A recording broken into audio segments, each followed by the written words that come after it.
Hello and welcome to Bookish Brits. I'm Rex, and this month I'm going to be reviewing the Regency Faerie Tales by Olivia Atwater. These were recommended to me by my friend Danny, and it's been a while, but I figured, as December is my month for no sad books, because it's winter and you don't need sad things in winter if you can avoid it, I decided it's time to pick them up.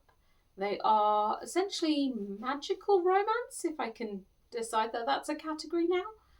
They're set in a Regency version of London where magic is real and fairies mess with people and they come and go.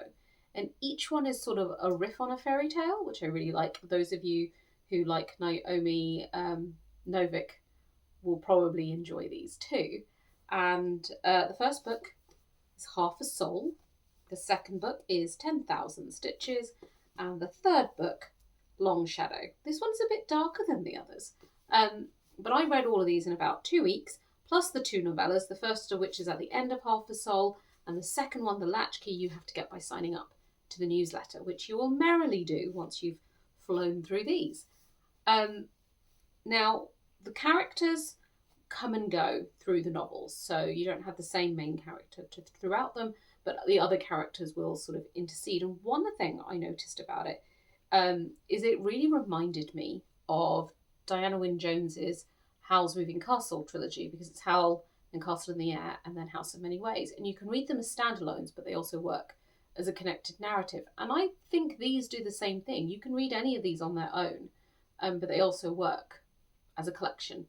And why wouldn't you? They're like candy floss. Like, I was gorging myself on these. It was so much fun, mostly because I think Olivia Atwater is a seamless author. Everything, like from the first sentence of the first book, I was in. I don't know how she did it.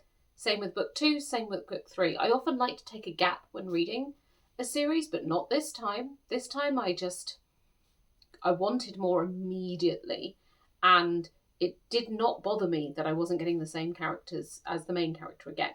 I just wanted more. And she has this way of writing that will glide you through every book and every page without you even noticing it's happening. It's like you blink and then suddenly the book is over and you're left sad because you've read all 3 novels and 2 novellas. And when I finished these, I was really struggling to pick up another book because they weren't as seamless. And her world building isn't like in your face or overloading you. I was a little worried because each of the books start with like sort of a cast list. And I was a little like, oh, if you have to do a character list at the front, am I going to find it confusing? No, totally fine. In fact, you can entirely skip that and go straight into the prologues for each book and happily read them.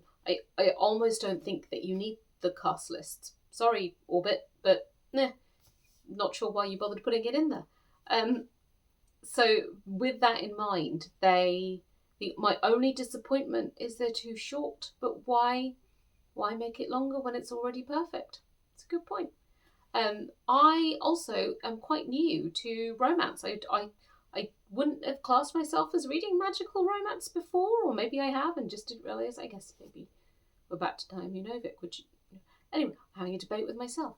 So, are there romance novels that I should be trying that I haven't tried yet? Please let me know in the comments. And if you like Regency books, if you like fairy tales, if you like a mix of the two, these are for you.